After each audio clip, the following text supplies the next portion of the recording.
If you're looking for the answers, I still don't have them. But what I do have is a particular set of skills. Skills I've acquired over a very long career. Skills that make me a nightmare for people who mislead, misinform, or misrepresent the sports card industry. So if you don't do that, I'll let it go. But if you do, we're going to talk about you. This episode is brought to you by the great people over at GradeSaver Pro. Make sure you visit GradeSaverPro.com for all your card supply needs, including the GradeSaver Pro Card Sleeve, the only sleeve with an attached pull tab and the only sleeve I will use for my cards. And make sure when you check out, use code INVESTIGATOR. That will give you 25% off your entire order. And thanks again to the great people at GradeSaver Pro for our episode giveaway. After each episode, we will give away some of the great products from GradeSaver Pro. To be eligible, it's simple. Simply like and subscribe to the video, leave a comment, and if you're randomly selected, we will be in touch and tell you the next steps. So, congratulations to last episode's winners, and good luck to you. With that, Ty, hit the music!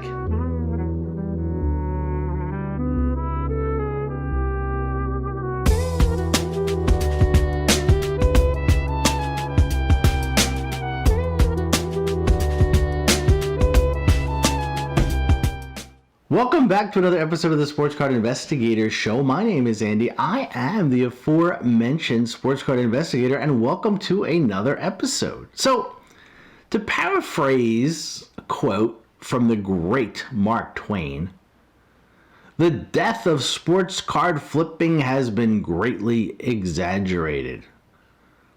And it has been. There's still some opportunities out there. You just have to know where to look. Some sports card flipping is dead. I know in a previous video I talked about that. Some of the flipping that we used to do is gone. Especially some of the stuff that we did over the past 2 years, like the gimmick flip. But that's dead. That's deader than disco, and I'll stand by that. But that doesn't mean all flipping is dead. On the contrary. Traditional flipping, speculating, prospecting is alive and well. Buying cards based on performance, based on your research, based on the analysis that you do on price charge, that has not gone anywhere.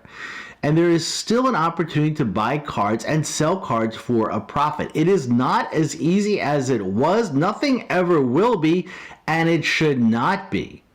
But that does not mean opportunities do not exist, because they do. And if we're going to go do that and go down that road, then we have to keep a couple things in mind. One, we cannot be risk adverse. On the contrary, we have to be risk tolerant. How much, that's going to depend on you. A lot of factors come into play there. And two, we will not be right all the time. And that's okay as long as we are right more than we are wrong. And there's a lot of current examples we can use to illustrate this traditional flip, but let's take an easy one. 2021 Mac Jones Donruss base card. Base card? How dare you, Andy? You said base cards flipping was dead. You just got to pick your spot, because sometimes there are opportunities. And yes, sometimes base cards, when we look at the circumstances, do make some sense. And this is one of them. Now, Mac Jones Donruss base card hit eBay on September 7th, and of course, boom, it hit big time. $48 for a paper Donruss, right? But approximately 30 days later, it hit its first floor, or its perceived first floor. The price dropped down to $14. So let's say you watch the price trend and you pick some up for around 14 or 15 bucks. And I talked about this before, and for the most part, not always, but for the most part, if you're looking at price charge, 30 to 45 days after the card hits eBay, you should see its first floor. Or you should definitely see a clear trend developed. And if you study the charts as along with, if applicable, their performance, you're going to see a trend. And you'll get a feel for it as you do it. Now, there are exceptions to everything, but that's the time frame you should be looking for after it hits eBay, 30 to 45 days. And also, it pains me to say this, but you gotta monitor the hype factor. I hate it, especially because it's unfounded. It should not mean anything, but it does. If they're hyped up by people outside the industry, it is going to affect their card. So unlike swag, for those of you who have been with me for a while, hype will play a part. I hate it, but you have to keep it in mind sometimes. So back to performance. So we're sitting on his cards. We're waiting for Mac to start doing something good. And lo and behold, on November 14th against the Cleveland Browns, boom, boom, boom, 3 touchdowns and 142 passer rating. And we see his card price start to move. Makes sense based on performance. And at that point, the card was gone for about $20. But if you're monitoring the price daily, you can see it's on a upward trajectory, as you can see in this chart. Then he has not such a great game on November 18th against the juggernaut, those Falcons. And then he has a good game against the Titans and on November 28th. So during that time, if we're looking at his prices, okay, check it out. So you bought the card for $14. He hits the first floor. Then you sold it after the Tennessee game for $40. That is a successful flip.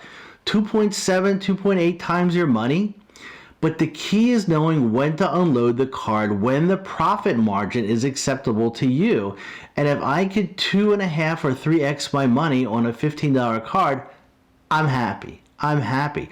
And that's when understanding price charts in association with performance of a player come into play.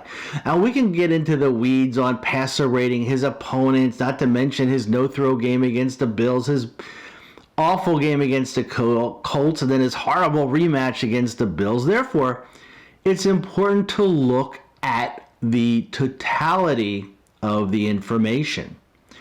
Don't be greedy. And unless Mac Jones was a long-term or is a long-term hold for you, then he should have been gone. If you want to take it a step further, check out his PSA 10 cost. Now, there's different ways to look at this. First, let's say you bought a couple of his raw cards for $15 or $20 when we talked about that, and you sent them the PSA at that time for a $150 grade, got them back, and got rid of them at the same time his upward trajectory of which we spoke about. Price met performance. Cha-ching, right? Risk reward. Not something I would have done, okay? Because I'm just not that risk tolerant to something like that. But some people did. They took a huge risk and they made a huge reward. Or let's say you grab the PSA 10 when they hit $430, even around $800, and then you sold it at $3,000. Not a bad flip, but keep in mind that was one sale. Most of the sales were lower, depending on what or if you sold, but still not a bad profit. High risk, high reward. I said before, I really don't have the stomach to that, but it was worth a mention. But look on the other side of the slab, right? The price of a PSA now, as of this taping, is $266. So if you think he's a buy and a long-term hold, then maybe you would think about picking him up. But let's go back to the beginning. It's a base card. Other sets are coming out, and the population of this card is going to grow and grow and grow. So proceed accordingly and think about that stuff. Sometimes there's a perfect storm. We get in, we get out, and we live to play and flip another day. So to sum up, is flipping dead? Nah, more traditional, but not dead at all. Not by a long shot. Some flips are dead, and that's good. Who needs them? We don't. We want to go more for the traditional flip. Get back to basics. Make money the old-fashioned way. Earn it. But anyway, let me know what you think. If you like what you see, hit the like, hit the subscribe. If you don't like what you see, hit the like, hit the subscribe. Thanks again for watching, and until next time, take care.